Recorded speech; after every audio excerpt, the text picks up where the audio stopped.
Hi, I research how to make cities happy, healthy, livable, and in the process, how to make them a big part of the solution to our environmental and social problems. Now, the short answer of how to do this is to recognize that cities, just like humans, have a metabolism. They need to take in nutrients, energy, water, clean air, and produce waste.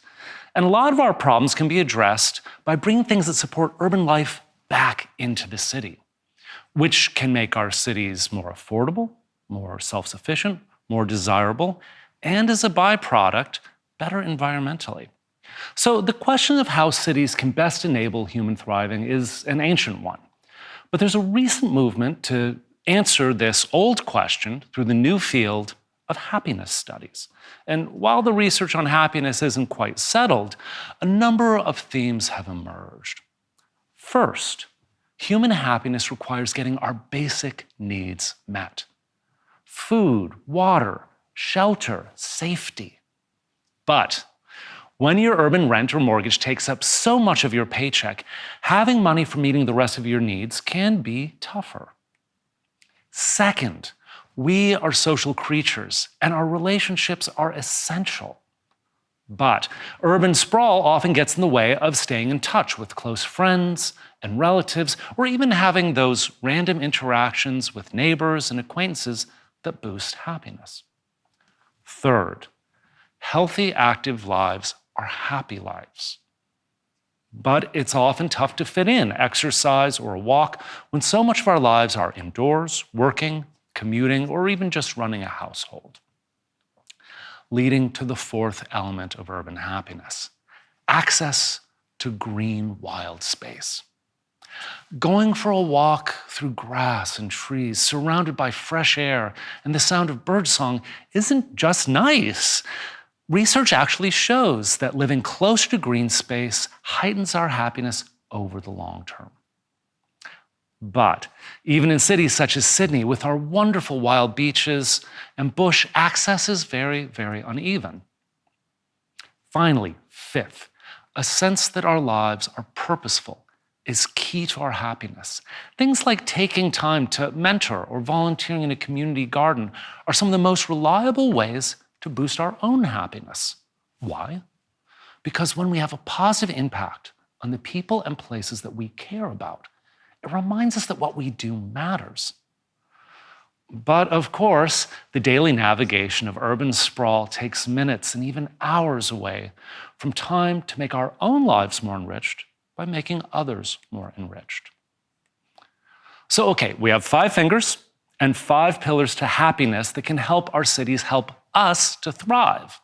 Basic needs, social life, health, green space, purposeful lives. How do we make this happen? Well, while it'll take a lot of different things, many of them fall under a single, simple but powerful idea: taking the metabolism of our cities seriously and bringing our urban metabolism back into the city. And this means making cities a place where we grow the food that we eat, we gather the water that we consume, we clean the air that we breathe, we reuse the waste that we generate, and we generate the electricity and other types of power that we need. Now, the good news is we actually already know how to do this. We just haven't put all the pieces together. In fact, without meaning to, I actually started putting some of these pieces together at a fairly early age. I grew up in the city of Albuquerque, New Mexico, and in some ways it's a really tough place to live. While it's very culturally rich, economically it is a poor place. It's high desert, a land of sagebrush and cactus and periodic drought. We only get about 33 centimeters of rain per year. Sydney's gotten that much rain in a day. Winters bring snowstorms and hard freezes, while sizzling summer days in the 40s are common. But looking back, I was surrounded with examples of how, even in this place of scarcity, one could live well and comfortably within this ecosystem as part of it. My engineer father, who's anything but a hippie, developed an interest in organic gardening. And soon I was helping him dig up our entire grassy suburban backyard and cultivating a garden that grew food for our family, our neighbors, and our friends. And this spread to a curiosity about compost. And soon my dad was not only collecting our food scraps, but also the neighbors' bags of leaves and yard waste. And I would run them through a shredder, making compost that would fertilize the next year's garden. We would even gather firewood to heat our home. So little by little, our stereotypical tract home became more self-sufficient, more off the grid, and my parents' monthly bills became more and more manageable by starting to bring our urban metabolic needs back home. But what really shifted my thinking was an experiment just up the road in Taos, New Mexico, a pioneering community of so-called earthships. These are 100% off-the-grid homes. They're typically made out of recycled materials. They're built into the earth to help insulate them. They use passive and electric solar, and they gather all the water they need from rooftop collection, even in this arid land. And then they use every drop of water over and over. First for drinking and washing, gray water then flows through these lush indoor gardens where it's purified and used for flushing toilets. And then the brown water helps grow food outside. Walking out of a snowstorm into a warm, comfortable, self-sufficient home and seeing bananas and tomatoes growing made me to start to think about how entire cities could start to do what these earthships homes do.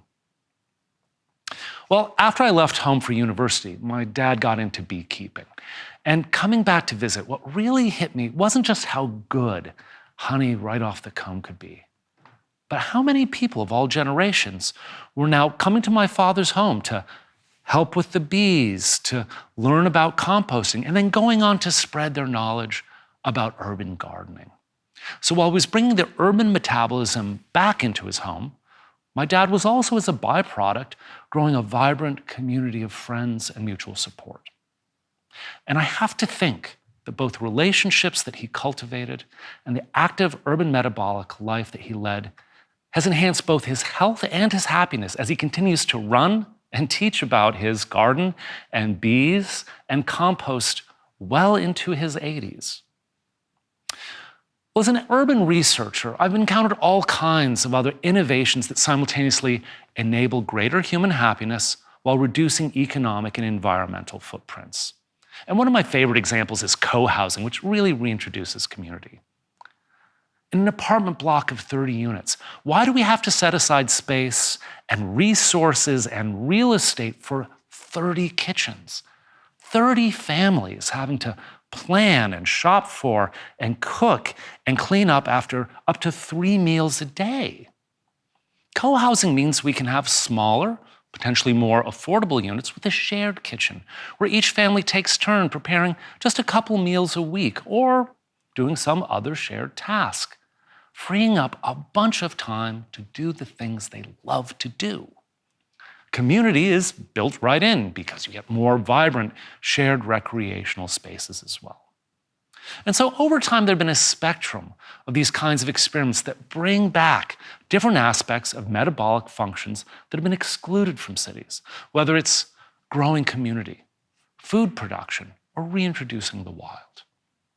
And all of which promise to address the 5 pillars of urban happiness: meeting our basic needs affordably, offering richer social lives, boosting health through better lifestyles and reduced pollution, more green space, shared recreational space, agricultural space, even wild space built into the fabric of our cities, all of which contribute to the 5th pillar, building purposeful lives.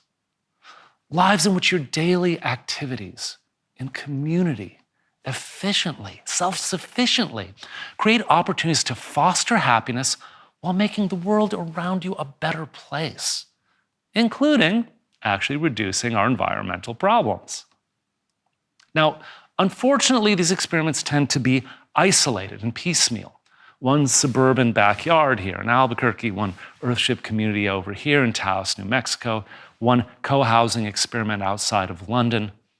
It's obvious that we need to bring these different approaches together in our cities. And so what I'm doing is I'm actually working on creating a toolbox that will gather and enable cities to experiment with these metabolic, happiness-enhancing approaches. And this toolbox will bring together best practices and approaches around design and planning, zoning and building codes, property, strata, and even co-op, and insurance and finance as well. And that allow governments, developers, and communities to start to try these technologies and designs, to pick and choose the elements that work best for their location and their needs. And these happier metabolic urban experiments can then spread by making the toolbox open source, freely available throughout Australia and beyond. Okay, so what do I need to create this toolbox and get it out into the world? The answer is simple. I need you. Maybe you work in one of the many professions relevant to the toolbox, like architecture, law, or engineering. Maybe you're just a regular person who wants to get involved creating happy, vibrant, environmentally resilient cities. Either way, I want to work with you. And even if you're not, I would encourage you to think about how to make your own city and your own life happier and start to find a path towards that happiness. Talk to council members, planners, and developers. Make the demand clear that we want happier cities that bring back the urban metabolism, that bring life back to the city.